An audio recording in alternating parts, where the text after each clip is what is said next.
If you look at a dirty roof or a stained render wall on a client's house and think you're just washing away a bit of mud or some basic surface dirt, you are completely missing the real culprit holding that property hostage. It's not just dirt, guys. It is a highly organized, living, breathing, microscopic city called a biofilm. And until you understand what a biofilm actually is, you're going to keep making the same rookie mistakes that get you into trouble in this industry. You see, here in the UK, we've got the absolute perfect climate for this. It's damp, it's wet, it's miserable for half the year. And what happens is these phototrophic organisms, things like green algae, red algae, cyanobacteria, they move in first. They set up shop on those porous roof tiles or that expensive silicon-based render. But they don't just sit there. They actually team up with heterotrophic bacteria and fungi, and together they start secreting this sticky, slimy protective barrier.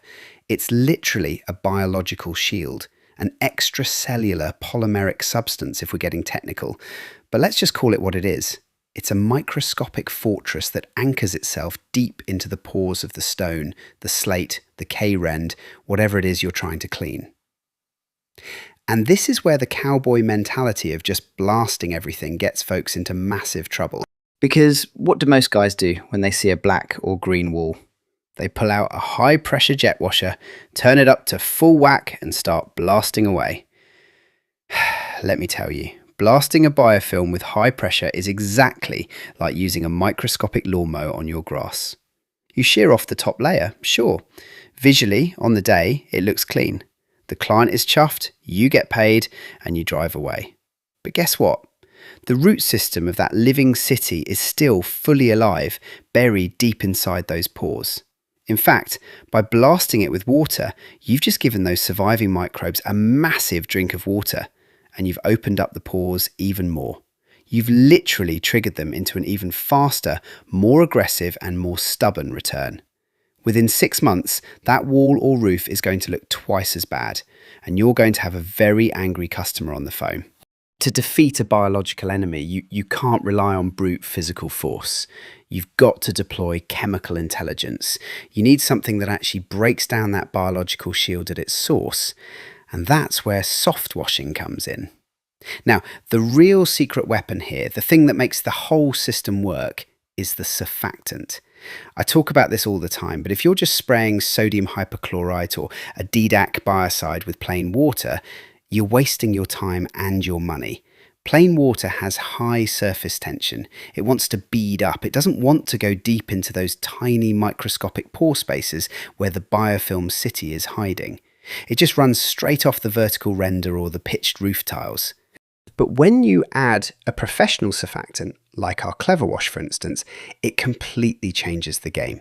I always tell people to picture a surfactant like a trillion tiny lollipop sticks. One end of the stick loves water, the other end absolutely hates water but loves organic dirt and grease. When you mix that in, it breaks the surface tension of the water. It allows your cleaning solution to wet, to spread, and to cling.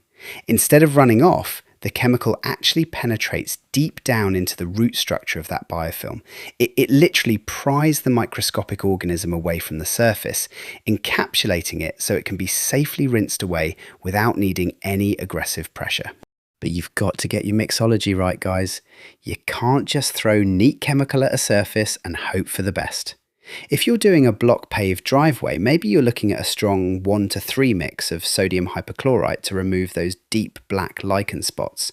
But if you're on a delicate coloured render, you need to back it off to a gentler 1:6 dilution, or maybe even weaker, to protect that finish from etching or streaking. And then you have to manage your dwell time. You have to let the chemicals sit there and do the hard work of sanitizing the substrate. We're talking 10, 20, maybe 30 minutes depending on the temperature and the level of soiling. You let it do its thing until the organic growth is completely dead, and then you rinse it off gently with low pressure. When you do that, you're not just doing a quick surface wash anymore. You've completely sanitized the property. You've killed the spores, you've dissolved the biofilm, and you've left the substrate in a condition where it's going to stay clean for a hell of a lot longer than any pressure washer could ever manage.